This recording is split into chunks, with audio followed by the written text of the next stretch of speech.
Right. So ప్రభుత్వంలో BJP పాత్ర ఎలా ఉండబోతోంది అనేది మనం మాట్లాడుకున్నాము. బట్ ఇప్పుడు కేంద్రంలో బీజేపీ అధికారంలో ఉంది, ఇటు రాష్ట్రంలో బీజేపీ టీడీపీ రెండు అధికారం పంచుకోబోతున్నాయి. సో కేంద్రం నుంచి నిధులు రాబట్టడంలో రాష్ట్ర బీజేపీ పాత్ర ఎలా ఉండబోతోంది?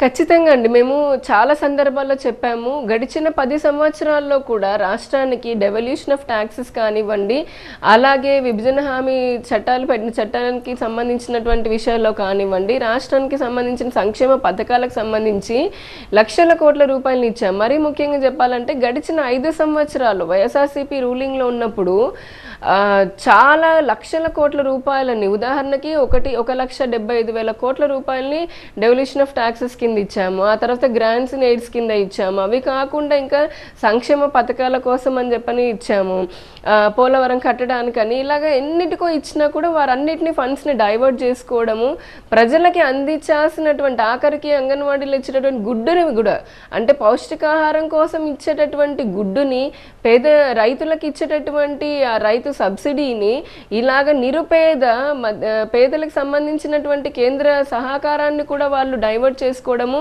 అవినీతి చేయడము జరిగింది. కాబట్టి కేంద్ర ప్రభుత్వం కూడా ఎంత చేసిన వైఎస్ఆర్సీపీ పార్టీ ప్రజలకి చివరి వరకు న్యాయం చేయలేకపోతుంది అని అనుకునే మేము ఎన్డీఏ అలయన్స్లోకి రావడం జరిగింది.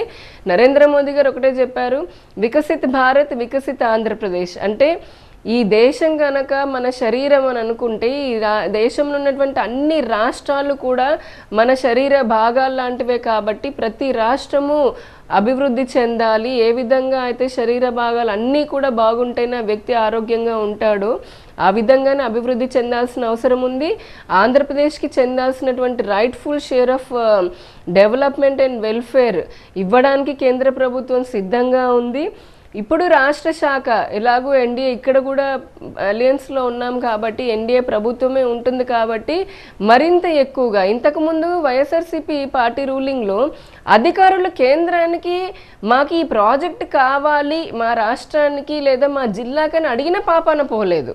ఇప్పుడు కేంద్రం ఇచ్చేటటువంటి రెగ్యులర్ నిధులే కాకుండా, రెగ్యులర్ సంక్షేమ పథకాలే కాకుండా స్పెషల్ ప్రాజెక్ట్స్ చాలా ఉంటాయి, ప్రతి శాఖకి సంబంధించినవి ఉంటాయి.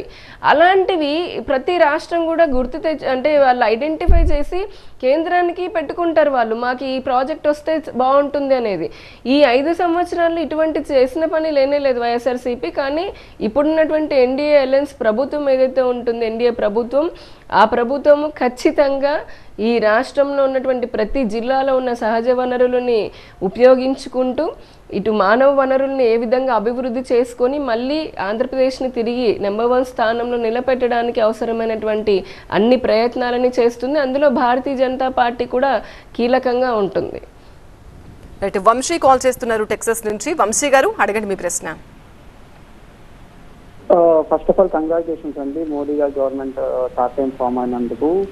మెయిన్ థింగ్ అంటే ఆంధ్రప్రదేశ్ స్టేట్ కి మెయిన్ మనకి క్యాపిటల్ ఇష్యూ ఒకటి ఉంది కదండి. లాస్ట్ అంటే బైఫర్కేషన్ అయినప్పటి నుంచి మనకి క్యాపిటల్ ఇష్యూ ఒకటి కదా. ఈసారి మోడీ గవర్నమెంట్ అంటే ఇండియాలో టీడీపీ కూడా ఇప్పుడు బీజేపీకి కూడా మెజారిటీ రాలేదు, ఇండియాలో భాగస్వామ్యం ఉన్నారు కదా. ఏమైనా స్పెషల్ ప్యాకేజ్ ఏమన్నా ఇచ్చే అవకాశం ఉందా? So for capital city like ఒక మన కేటాయిస్తే they can build the capital కదండి.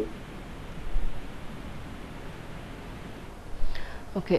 సో రిగార్డింగ్ క్యాపిటల్ ఇష్యూకి సంబంధించి నరేంద్ర మోదీ గారు అప్పుడు, ఆ తర్వాత అమిత్ షా గారు కానీ, భారతీయ జనతా పార్టీ అటు కేంద్ర పార్టీ కానీ ఇటు రాష్ట్ర పార్టీ కానీ అమరావతి మాత్రమే రాజధాని అని చెప్పడం జరిగింది. అప్పట్లో Vijayawada and Guntur under ground drainage కోసమని 1,500 కోట్లు, అలాగే ఇంకా డెవలప్మెంట్ కోసం అని చెప్పని ఇంకొక 1000 కోట్లు, అలాగే ట్యాక్స్ ఎగ్జంప్షన్స్ అని కేంద్ర సంస్థలకి స్థలాలు ఇవ్వడం విషయంలో కానీ ఇలాగ చాలా విషయాల్లో సహకరించింది. దురదృష్టవశాత్తు మధ్యలో వైఎస్ఆర్సీపీ పార్టీ 5 సంవత్సరాలని రూల్ చేయడము, 3 ముక్కలాటలాగా ఈ రాష్ట్రాన్ని 3 ముక్కలు అని చెప్పని అనుకుంటూ అభివృద్ధిని అంటే ఒక ప్లేస్లోనే అభివృద్ధి చేయడం వదిలేసి పక్కన పెట్టేసి అసలు రాష్ట్రంలో ఏ జిల్లా కూడా అభివృద్ధికి నోచుకోకుండా ప్రజలని, ముఖ్యంగా భూములు ఇచ్చినటువంటి అమరావతి రైతులని, మహిళలని చిత్రహింసలు పెట్టడము, ఆ మహిళా రైతులని కాళ్ళతో తన్నడము, బూట్లతో తన్నడము, ఇలా పైశాచికంగా వ్యవహరించారు. కానీ భారతీయ జనతా పార్టీ దేశ ప్రధాని నరేంద్ర మోదీ గారు చెప్పినట్టుగా ఇప్పటికేదో చెప్తున్నాము, ఇప్పుడు మళ్ళీ అమరావతికి ఈ రాష్ట్రానికి పట్టినటువంటి గ్రహణం వీడింది. ఇంతకుముందు ఏ విధంగా అయితే స్పెషల్ పర్పస్ వెహికల్ అని చెప్పని అన్నాము, ఇప్పుడు మళ్ళీ ఒకసారి, ఎందుకంటే 5 years గ్యాప్ వచ్చింది కాబట్టి ఇప్పుడున్నటువంటి అంటే ప్రజెంట్ సిచ్యువేషన్ని అనలైజ్ చేసుకొని ఏ విధంగా ఈ అమరావతికి సహకారం అందిస్తే అమరావతి క్యాపిటల్ మళ్ళీ తిరిగి పురుడు పోసుకుంటుంది, ఈ రాష్ట్రానికి ఒక ఆర్థిక వనరులాగా ఏర్పడుతుందనే దానిపైన ఆల్రెడీ అధ్యయనం మొదలైంది, చర్చలు కూడా మొదలయ్యి అతి తొందరలోనే మనందరము కూడా మంచి క్యాపిటల్ని చూస్తాము. ఇంకొక అదృష్టం ఏంటంటే ఇప్పుడు ఆంధ్రప్రదేశ్ నుంచి తెలుగుదేశం పార్టీ ఎంపీ రామ్మోహన్ నాయుడు గారికి సివిల్ ఏవియేషన్ ఇవ్వడం జరిగింది. సో మన క్యాపిటల్ రీజియన్లో ఉన్నటువంటి విజయవాడ ఎయిర్పోర్ట్ కానివ్వండి, అలాగే మిగతా రాష్ట్రంలో ఉన్న చాలా ఎయిర్పోర్ట్స్ ఈ 5 సంవత్సరాల్లో ఎటువంటి అభివృద్ధికి నోచుకోలేదు, అవి కూడా బాగా అభివృద్ధికి నోచుకుంటాయి. అలాగే ఉక్కు పరిశ్రమలకు సంబంధించి స్టీల్కి సంబంధించి కూడా ఇప్పుడు మంత్రిత్వ శాఖలు వచ్చాయి, రూరల్ డెవలప్మెంట్కి సంబంధించి వచ్చాయి.